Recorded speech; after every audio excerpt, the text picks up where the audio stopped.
Hi, Lavoisier Prao, chose promise, chose donnée, je vous donne la chose aujourd'hui. Même si j'avais dit le 29, il faut dire que notre zone est un peu compliquée en termes de réseau internet. Je salue l'Afrique, je salue les nations africaines, je salue l'Afrique de l'Ouest et les pays qui la composent. Je salue ma nation, mon pays bien-aimé, la Côte d'Ivoire. Je salue ces 60 ethnies. Ces 60 ethnies. Plus de 60 ethnies qui composent ou qui résident dans ce pays. Je salue les Ivoiriens. Je salue ma famille. Je salue tous les ressortissants de ma région. Et comme je l'ai dit, tout le monde d'ailleurs. Je suis juste la plus petite des voix ici en Côte d'Ivoire. Un jeune logisticien de formation, amoureux du travail bien fait, bien sûr, qui se débrouille dans une structure en tant que responsable logistique et chargé de suivi évaluation sur un projet. Comme je l'ai dit, je suis cette petite voix, sinon cette plus petite voix qui veut adresser un message au président de la République de la Côte d'Ivoire, le président de tous les Ivoiriens. Oui, le président de tous les Ivoiriens. Mais avant, je voulais parler un peu de parler à quelqu'un que je suis obligé d'estimer parce qu'il est de ma famille. Je l'estime d'ailleurs. Oui, il est de ma famille. Je parle du ministre Adjoumani. Peut-être les gens se diront, mais qui est-ce? Vous ne l'avez jamais vu vous m'avez jamais vu à ses côtés. Mais quand je parle de son oncle, Kofi Yeboah, qui réside au Ghana, qui vient de temps en temps passer du temps avec lui, je dis avec le ministre, il sait de qui je parle. Et ce Kofi Yeboah est mon grand-père. Oui. Donc je parle à mon oncle. Oncle, excuse-moi si je vais te tutoyer, parce que c'est une affaire de famille, oncle. Oncle, tu es de naissance noble. Tu es de naissance noble. Alors, s'il te plaît, ne donne pas ton nom, ne mets pas ton nom dans la bouche des gens. De sorte à ce qu'ils te prennent comme un vulgaire personnage qui n'a pas ce sang noble en lui. Excuse-moi, je crois que je vais passer en abron. Tu es abron même si tu parles Klouango, tu es abron. Donc, je vais parler en abron. Enfin, sro mdiani die sro. Oya dishi eba. Mamba ondi hen ngufo banum. Wakon dokwa. Nso onim se nzem yedie. Chinani se nipa fro beba betran se hwa. Obedi man ke soa. Nne kasa tim di asem bachino. Di sra ne mesro se obetim a dit en Indien, en Indien, ne dishie kasabre adi ayo wadi misro wa misro mama ngufo benva wa undi nane boro bebon hen hey dishie ba ye dishie ba adishi moja on namumuge o yawmuge mangrufo be hu se o yo dishie ba so ba wo kun mo be ni china obetima ba se be ni ho ana se be betima sane ba be yo boni betimbe yo ndi srana mesra se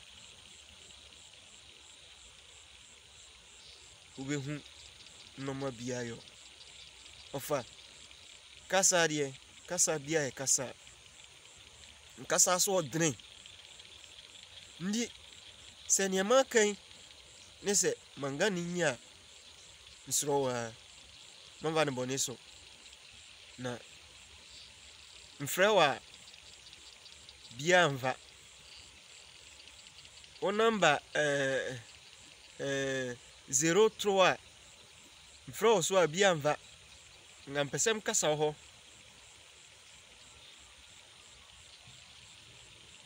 ngam minyoni sei mais ne bre internet kesona o ya iya o condemn ni offer mpese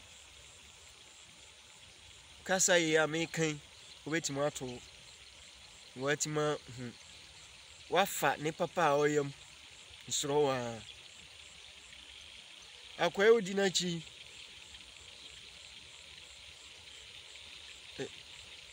yediye wanu nim yendi ma odinachi yenim se oya adwuma bat nsoro huniyo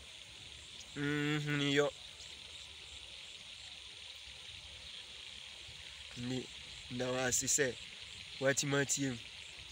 OK, famille, on revient. J'étais au pays au pays, quand je dis au pays, j'étais au Zanza, dans le Gontougo. Je reviens, je m'adressais à mon oncle, donc je pouvais pas parler à mon oncle comme ça. Chez nous ça se fait pas, mais comme je l'appelle et puis ça passe pas, ou bien ça passe souvent, personne ne prend.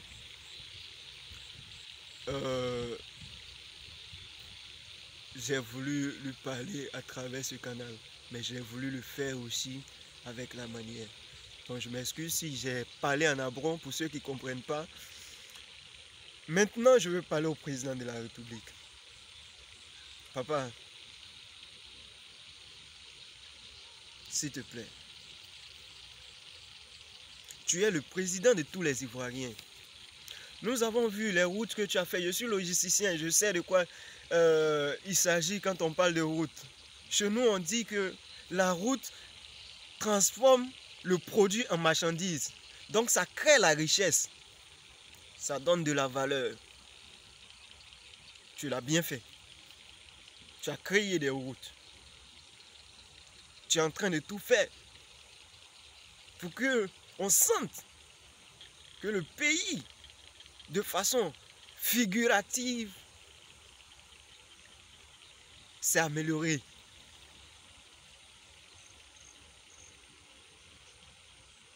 Et c'est bien, c'est louable. Aujourd'hui, nous allons aux élections, papa. Et nous voyons tout ce qui se fait à côté. Tout ce qui se dit à côté. Père. PR. Quand je dis père, c'est le PR. Président, s'il vous plaît. Prenez du recul. Asseyez-vous seul, je dis seul, même pas avec madame. Et réfléchissez pendant un bon temps. Qu'est-ce que vous voulez laisser à la Côte d'Ivoire? Vous êtes venu, vous avez travaillé, vous avez fait ce que vous pouvez faire. Et nous louons cela. Mais aujourd'hui, quand il y a des manifestations, quand il y a des cris ici et là, est-ce que, selon vous, les conditions sont réunies pour aller aux élections? Je ne vous dis pas d'annuler les élections. Oui, je ne vous dis pas d'annuler les élections. Mais est-ce que ici, le 30 octobre, vous pensez que cette tension pourra se baisser? Avez-vous pris des mesures pour ça? Réfléchissez un temps soit peu à ces questions. Mais qu'est-ce qui crée cette tension? Qu'est-ce qui crée ces manifestations ici et là? Je crois que c'est le 3e mandat. Président, ça ne me gêne en rien le 3e mandat. Parce qu'on dira, oui, le président, il a duré, il est dictateur. Non. Si le président travaille, que le peuple a toujours sa confiance en lui, et que ce n'est pas contraint. Oui, j'appuie sur ce mot. Si ce n'est pas contraint, il peut être président encore et encore pour le bien de son pays. Je brosse sur le guide Kadhafi qui était là il y avait longtemps. Mais son peuple était à l'aise. Quand on a dit qu'il est dictateur, voici aujourd'hui. La Libye a tous les problèmes. Mais il devait être là. Parce qu'il pouvait gérer la situation. Et son peuple était à l'aise. Ça ne gêne en rien qu'un président dû au pouvoir.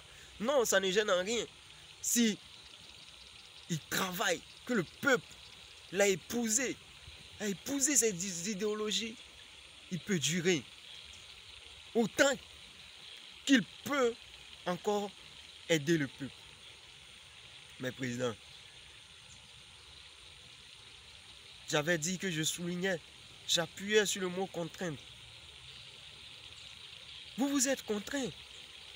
Vous avez dit au peuple, vous avez donné la parole au peuple que vous ne ferez pas 3 mandats, président. Pourquoi vous l'avez fait? Pourquoi vous l'avez dit? Pourquoi? Aujourd'hui, quand vous dites que vous partez, même si le peuple ne se manifeste pas contre ce 3e mandat président, je vous assure que votre parole donnée va vous faire juger comme quelqu'un qui ne respecte pas sa parole. Oui, comme quelqu'un qui ne respecte pas sa parole.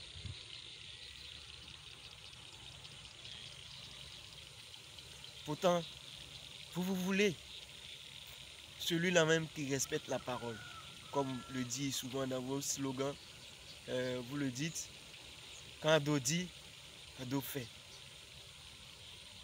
Mais pourquoi Ado a dit, et puis Ado veut passer à côté? Le peuple se pose cette question, président.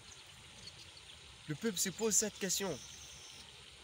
Est-ce que Ado n'est pas celui-là même qui vient nous dire, et puis il dit que quand il dit, il fait? Le peuple se pose cette question, président. Je vous ai dit, asseyez-vous seul, même pas vos conseillers. Parce que c'est des gens qui veulent que vous soyez toujours au pouvoir, coûte que coûte, vaille que vaille, sans même analyser votre pratique. Je dis, vos pratiques de personne, vos valeurs. Ils vous diront, oui, président, si vous quittez, ils vont vous envoyer à la haie. Mais président, un peu dans ce cadre-là, un peu est mieux que beaucoup.